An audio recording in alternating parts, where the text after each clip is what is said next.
بسم اللہ الرحمن الرحیم نحمدہ ونصلی علی رسولہ الکریم اما بعد۔ جو یہ رجب کا مہینہ ہے اس کے سلسلے میں کچھ مسائل اور جو کچھ غلط فہمیاں ہیں ان کی حقیقتیں کیا ہیں اس سلسلے میں آج انشاءاللہ گفتگو کریں گے۔ قرآن کریم میں اللہ تبارک و تعالیٰ نے ارشاد فرمایا ان عدت الشہور عند اللہ 12 شہرا فی کتاب اللہ یوم خلق السماوات والارض منہا 4 حرم۔ جس آیت کا مفہوم ہے کہ اللہ تعالیٰ کے نزدیک مہینوں کی جو تعداد ہے وہ 12 ہیں۔ جب سے اللہ تبارک و تعالیٰ نے زمین و آسمان کو پیدا کیا، اور ان میں سے 4 ایسے ہیں جو قابل احترام ہیں۔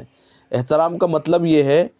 کہ یعنی اس میں کسی طرح کی، اور ویسے تو ہمیشہ ہی غلطیوں سے اور غلط باتوں سے برائیوں سے بچنا چاہیے، لیکن ان ایام میں خاص طور سے بچنے کا اہتمام کرنا چاہیے۔ تو یہ اس کا مطلب ہے قابل احترام ہونے کا۔ اور دوسرا یہ کہ بھئی وہ پہلے کے زمانے میں لوگ جنگیں کیا کرتے تھے، تو ہمیشہ جنگ ہوتی تھی، عموماً ہوتی رہتی تھی، کبھی کسی موقع پہ کبھی کسی موقع پہ، لیکن ان 4 مہینوں میں یہ اہتمام ہوتا تھا کہ کسی طرح کی جنگ بھی نہ ہونے کی کوشش کی جاتی تھی کہ اس میں کوئی جنگ بھی نہ ہو، اور یہی سمجھا جاتا تھا کہ اس میں کوئی جنگ نہیں کرنی چاہیے۔ لیکن پھر بعد میں اس کو منسوخ کر دیا گیا، اور اب یہ ہے کہ بھئی اگر کہ اس طرح کی کوئی نوبت آ جائے تو اس میں گنجائش ہے، بہرحال وہ ایک الگ بات ہے۔ تو اور رجب کے معنی ہوتے ہیں احترام کے۔ عربی میں ایک لفظ ہوتا ہے رجب یرجب ترجیب، اس کے معنی ہوتے ہیں عزت کرنا، تعظیم کرنا، رسپیکٹ کرنا۔ تو اسی لحاظ سے اس یعنی رجب کے مہینے کو رجب المرجب بھی کہا جانے لگا۔ تو اس سلسلے میں ہمارے پاس 2-3 چیزیں ہیں جو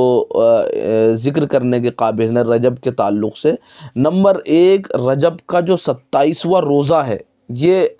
بہت اہم ہے۔ لوگ اس کو اتنی اہمیت دیتے ہیں جیسا کہ اور بھی دوسرے یوم عرفہ کے روزے کی طرح، یا اور دوسرے جو اہم روزے اللہ تبارک و تعالیٰ نے اللہ کے نبی صلی اللہ علیہ وسلم کو اور امت کو جو تحفے میں دیے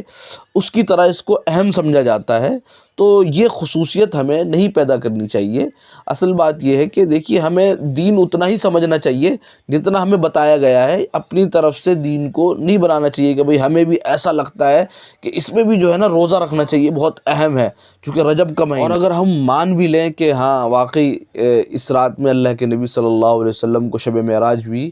پھر بھی یہ جو رات ہے یہ صرف اسی رات کے لیے خاص سمجھی جائے گی جس دن اللہ کے نبی صلی اللہ علیہ وسلم کو معراج ہوئی۔ وہ رات، اس رات کو ہی صرف اہم سمجھا جائے گا، کیونکہ اس کے بعد نہ اللہ کے نبی صلی اللہ علیہ وسلم نے اس رات کو اس قدر اہتمام سمجھا اور اس قدر اس میں خصوصیت سے یا بہت زیادہ اس میں توجہ کی ہو، ایسا ہمیں نہیں ملتا۔ اس طرح کی باتیں ہمیں اگر ہم تلاش کریں تو ایسی باتیں ثابت نہیں ہیں۔ تو یہ بہت اہم بات ہے۔ دوسرا، جو روزے وغیرہ کا بھی اس میں بہت زیادہ لوگ اہتمام کرتے ہیں، تو اس میں بھی یہ بات یاد رکھنے کی ہے کہ یہ جو روزہ ہے اس کی اہمیت اور اس کی فضیلت قرآن و حدیث میں موجود نہیں ہے۔ اور اس کے علاوہ جو رجب کے کنڈے ہیں،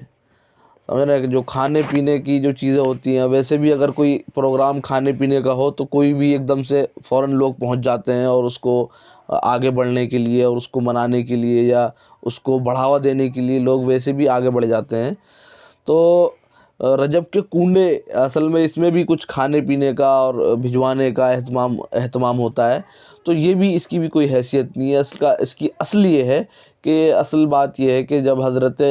امیر معاویہ رضی اللہ تعالیٰ عنہ کا انتقال ہوا تو ان کے جو مخالفین تھے انہوں نے خوشی میں آپس میں مٹھائیاں تقسیم کی راتوں رات، اور اسی طرح یہ ایک رواج چل پڑا، اور یہ 22 تاریخ کو، 22 رجب کو خصوصاً یہ مٹھائیاں تقسیم کی جاتی تھی۔ لیکن بعد میں ان لوگوں کا یہ راز فاش ہو گیا تو انہوں نے اس کو حضرت امام جعفر صادق ان کی طرف منسوب کرنے کی کوشش کی، اور لیکن افسوس کی بات یہ کہ انہوں نے بس یوں ہی بچنے کے لیے یہ کوشش کی، اگر ہم حقیقت پہ جائیں اور تاریخی حیثیت سے دیکھیں تو امام جعفر کا بھی اس سے کوئی تعلق نہیں ہے، کیونکہ ان کی یا تو وفات کے موقع پہ آپ یہ کریں گے یا ولادت کے موقع پہ کہہ سکتے ہیں آپ، لیکن دونوں ہی چیزیں اس میں ثابت نہیں ہیں، کیونکہ ان کی جو ولادت ہوئی ہے وہ 80 ہجری رمضان المبارک میں ہوئی ہے، اور ان کی جو وفات ہے وہ 128 ہجری شوال میں، تو اس کا کوئی تعلق نہیں ہے۔ تو اس وجہ سے بھی یعنی ان کی طرف منسوب کرنا بھی یہ بالکل نامناسب بات ہے اور اس کی کوئی حیثیت نہیں ہے۔ تو یہ چیزیں بہت اہم تھی جس کا ذکر ہم نے ضروری سمجھا، اس لیے ان تمام باتوں کا خیال رکھیں۔ ہاں، اس رمضان اس مہینے کی صرف اتنی اہمیت سمجھ لیجئے، کیونکہ اللہ تعالیٰ نے فرمایا اس کو 4 محترم مہینوں میں سے اس کو ایک شمار کیا،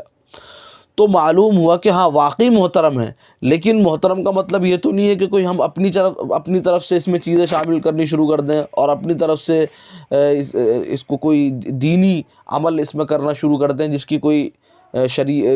شرعی حیثیت نہ ہو، یعنی جو ثابت نہ ہو۔ ہاں، چونکہ محترم ہے اس وجہ سے اس بات کا اہتمام ضرور کرنا چاہیے کہ جو جتنے، اگر کسی کا بہت دن سے ہمیشہ سے یہ اہتمام رہا ہو کہ وہ روزے رکھنے کا اہتمام کرتا ہو تو وہ اس میں بھی خوب رکھے، اور اگر کسی کو کوئی اور اس کے علاوہ ہم یہ کر سکتے ہیں چونکہ محترم مہینہ ہے تو خوب نمازیں پڑھیں، خوب نفلیں پڑھیں، یہ سب چیزیں کریں، خوب لوگوں کو، غریبوں کو دیں، غریبوں کو کچھ پہنچائیں، ان کا خیال رکھیں۔ تو اس طرح کے نیک اعمال ضرور کریں، لیکن کوئی اس طرح کی جو نئی چیز بنائی جا رہی ہے، جو نئی چیز مارکیٹ میں لائی جا رہی ہے، وہ نامناسب بات ہے، اس سے بچنا چاہیے۔ یعنی روزے رکھنے کا اہتمام نمبر 1، اور نمبر 2 شب معراج سمجھنا اس کو، یہ بھی نامناسب ہے، اور نمبر 3 یہ جو رجب کے کونڈے جو ہوتے ہیں ان سے بچنا چاہیے۔ یہ تینوں چیزیں اہم ہیں۔